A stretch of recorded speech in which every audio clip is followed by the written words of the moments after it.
मानव अधिकारों के इस प्रश्न पत्र के अगले चरण में हम आते हैं। मानव अधिकारों के मौलिक तत्वों के बारे में चर्चा करते हैं। ये जो मौलिक तत्व हैं इनके बारे में आपने भी पढ़ लिया है अभी तक कि इनके जो मुख्य तत्व हैं वो इस प्रकार से हैं: व्यक्ति, समूह, राज्य, नागरिक समाज, स्वतंत्रता, समानता, न्याय, हिंसा, मानववाद, दया, सद्गुण इत्यादि।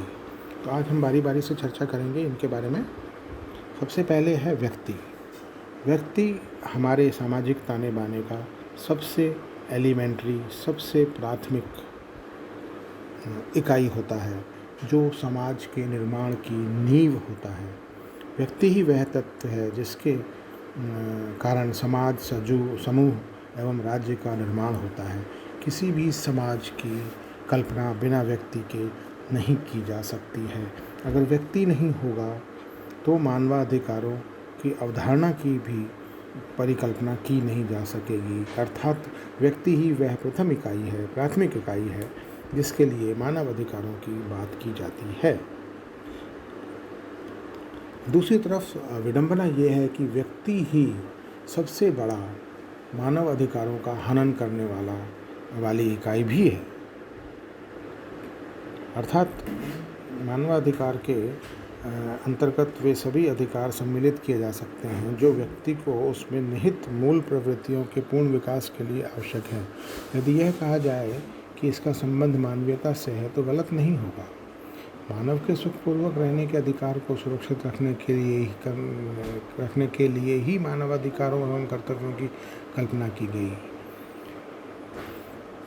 व्यक्ति की संवेदना, सहयोग एवं वैचारिक आदान प्रदान तक ही इनको सीमित नहीं किया जा सकता, अपितु इसका संबंध मानव गरिमा, न्याय, निष्पक्षता, शोषण रहित समाज से भी रहता है, जिसके द्वारा सभ्य एवं सुसंस्कृत समाज की स्थापना की जा सकती है।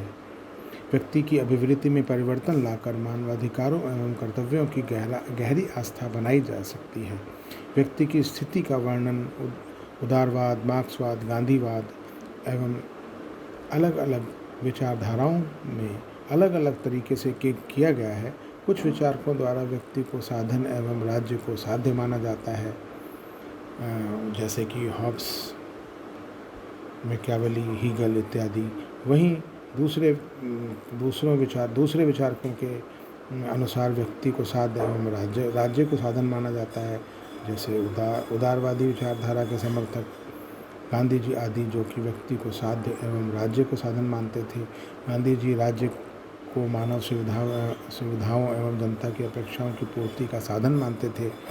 गांधी जी के लिए राज्य से अधिक महत्वपूर्ण व्यक्ति था और वह व्यक्ति के विकास के लिए राज्य द्वारा किए गए जाने वाले प्रयासों को राज्य का कर्तव्य एवं व्यक्ति का अधिकार मानते थे। इस प्रकार मानव अधिकारों की अवधारणा की शुरुआत ही व्यक्ति से होती है। अर्थात व्यक्ति के बिना अधिकारों की कल्पना करना ही व्यर्थ प्रतीत होता है, क्योंकि जब तक व्यक्ति नहीं होगा तब तक किसके अधिकारों की बात की जाएगी।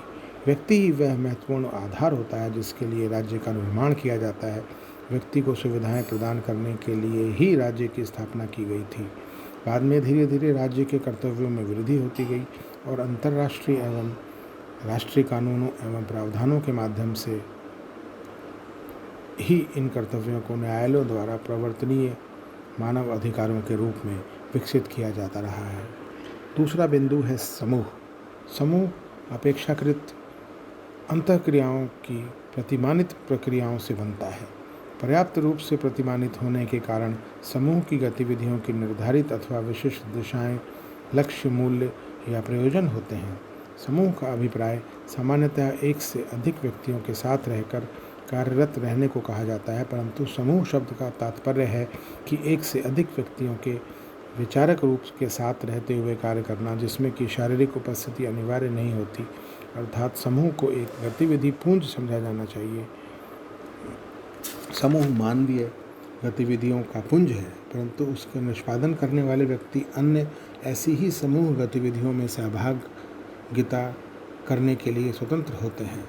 कई शताब्दियों तक राजनीति के अध्ययन का केंद्रीय विषय समूह रहा है।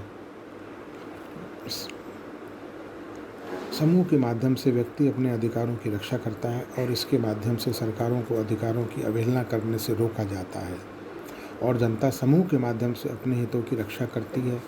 सरकारें भी एक शक्ति के द्वारा अधिकारों की मांगों के प्रति शिथिलता दर्शाती है। तभी अनेक व्यक्ति मिलकर एक